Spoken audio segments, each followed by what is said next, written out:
Salve galera, professor Luiz aqui com vocês, professor de Física, e na videoaula de hoje a gente vai estar trabalhando o tema Segunda Lei da Termodinâmica. Vem comigo na tela. A segunda lei da termodinâmica, galera, ela vai ser dividida em alguns enunciados, tá? Então alguns cientistas aí estudaram o comportamento do calor, das máquinas térmicas, né? De energia e tudo mais, e enunciaram algumas regras, né, que a gente chama de enunciados da segunda lei da termodinâmica. Então a gente vai ter aqui o enunciado de Clausius, tá? Então eu vou ler para vocês, daí eu explico o que significa. Acompanha comigo aí, ó. Então, segundo o enunciado de Clausius, o calor não passa espontaneamente de um corpo frio para um corpo quente. Então observe o seguinte, galera. O que ele quer dizer com espontaneamente? Espontaneamente é a mesma coisa que de forma natural, tá? Então, o que Clausius está querendo dizer é que de forma natural, sem interferência externa do homem, né, o calor ele não vai ir do frio para o quente. A gente viu na nossa aula lá de refrigerador que tem como o calor ir do frio para o quente, só que para isso eu tenho que realizar um trabalho, né? Então, eu realizo um trabalho para obrigar o calor a ir do frio para o quente. Ou seja, o que ele está querendo dizer aqui é que de forma natural isso não ocorre. Ou seja, só ocorre se eu realizar um trabalho, se eu obrigar o calor a ir do frio para o quente. Beleza?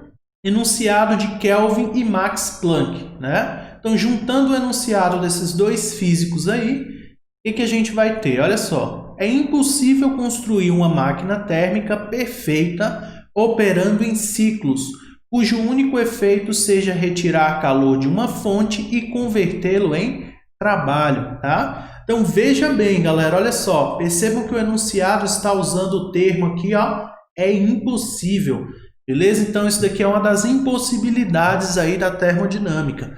É impossível construir uma máquina térmica de 100%, tá? Ou seja, com rendimento de 100%. Sempre vai haver desperdício de energia, ok? É isso que significa aqui esse enunciado. Quando a gente for falar mais para frente ali do ciclo de Carnot, vocês vão entender um pouco melhor, beleza? E aí tem esse enunciado aqui que é derivado do ciclo de Carnot, que vai dizer que é impossível atingir o zero absoluto. O que é o zero absoluto, galera? Seria o menor valor de temperatura possível. É impossível atingir esse valor de temperatura, ok? Isso vai ficar um pouquinho mais claro quando a gente for falar lá do ciclo de Carnot. Vocês vão ver que para eu conseguir atingir o zero absoluto, né, eu precisaria de uma fonte de energia extremamente grande. E para eu construir a máquina perfeita, eu precisaria que a fonte fria tivesse 0 Kelvin, ou seja, alcançasse o zero absoluto. Beleza? Então, digamos que esses dois enunciados aqui, essas duas impossibilidades, um completa o outro, beleza? Então vamos falar um pouquinho aí sobre as transformações reversíveis e irreversíveis, tá? Então, quando vocês escutam a palavra reversível, logo você pensa algo reversível é algo que pode voltar a ser o que era antes. Então, o que é uma transformação reversível, né? A definição de transformação reversível, né, é qualquer sistema que pode retornar ao seu estado inicial passando pelos mesmos caminhos intermediários. Então, por exemplo, ó, observe essa primeira figura aqui. Ó.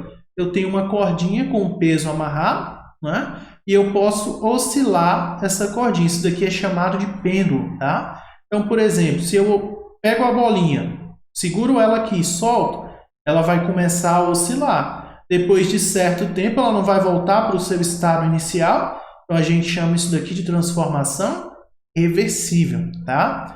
O que seria a transformação, então, irreversível, professor?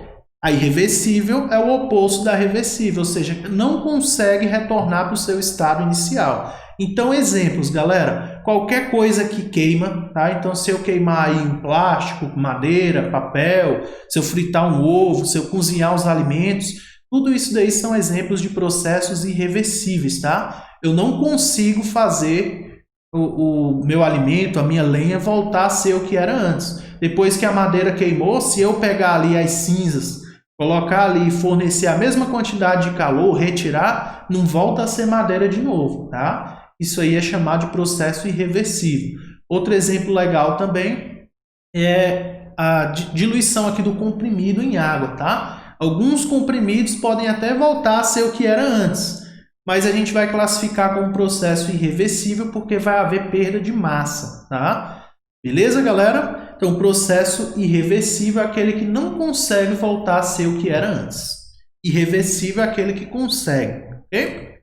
Então, vamos falar um pouquinho do princípio de degradação da energia térmica. Energia térmica, né? Então, vamos lá. O calor é uma forma de energia degradável. O que isso significa, galera? Significa que eu não consigo recuperar o calor que eu perdi. Uma vez que eu tenho, por exemplo, um sistema. Imagine que eu tenho aqui um corpo A, um corpo B.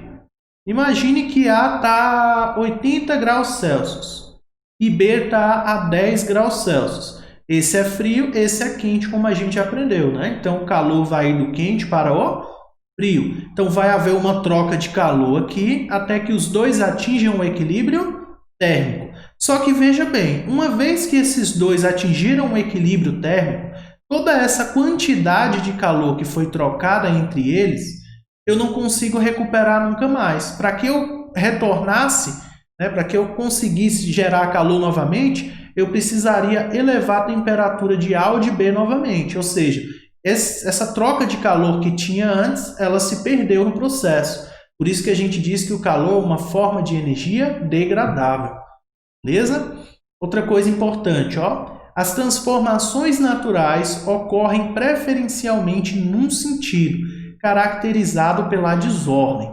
Ou seja, como assim, professor? O que você quer dizer? Eu estou querendo dizer com relação às energias, tá, galera? Todas as formas de energia, sejam elas mecânica, elétrica, química, nuclear, elas têm uma tendência natural a se converter em calor. Tá? Ou seja, espontaneamente vão se converter em calor, que é uma forma desordenada de energia. Se a gente for lembrar do conceito de calor, energia térmica em trânsito. O que é energia térmica? Não é a movimentação das moléculas, né? Ou seja, não é a desordem ali, o movimento desordenado? Então, o calor é uma forma de energia desordenada e degradável. Ok? Ficou clara essa ideia? Beleza? Então vamos falar de entropia. O que é entropia, galera? Resumindo para vocês, entropia, digamos que seja o nível de desordem das coisas, né? É uma forma de medir o quanto está bagunçado um sistema, ok? Então vamos lá, algumas coisas importantes. Em todos os fenômenos naturais, a tendência é a evolução por um estado de desordem. Ou seja, o universo tende ao caos, à desordem, beleza? Outra coisa, as transformações naturais sempre levam ao aumento de entropia do universo. Então, lembra que a gente acabou de falar que as transformações naturais, né, tendem a gerar calor e que o calor é uma forma de energia degradável, ou seja, bagunçada, desordenada? Então, é isso que significa. Em transformações naturais, eu vou ter calor e calor é um aumento de desordem, ok? A variação da entropia, ela pode ser entendida como a medida da indisponibilidade da energia do sistema em sua evolução natural. Professor, o que isso significa? Vamos lá, galera. Eu estou querendo dizer o seguinte, a medida de entropia, ela vai ser entendida como uma medida de desordem. Então, eu estou tentando medir o quanto está desordenado o sistema, né? Ou seja, por que disso? Quando eu falo em entropia, eu estou diretamente falando de formas de energia que tendem a se degradar, a processos irreversíveis que não têm volta. Beleza? Então, ela pode ser entendida como os processos irreversíveis, como a forma de se transformar em calor e se degradar. Beleza, galera? Então, para a gente encerrar a nossa videoaula, eu quero comentar rapidamente isso daqui com vocês. Uma maneira que a gente tem de calcular a entropia numa transformação isotérmica, tá? Nas outras a gente não estuda como se calcula aqui no ensino médio.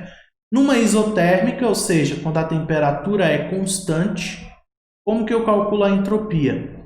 Calor dividido por temperatura. Quanto maior for o calor, maior vai ser a temperatura, beleza? E aí eu vou ter a variação média da entropia. A gente vai chamar aqui de ΔS. Tranquilo, galerinha? Então, na videoaula de hoje foi isso. Eu vou ficando por aqui, espero que vocês tenham entendido, tá? Qualquer dúvida, eu estou à disposição de vocês. Um grande abraço e fui!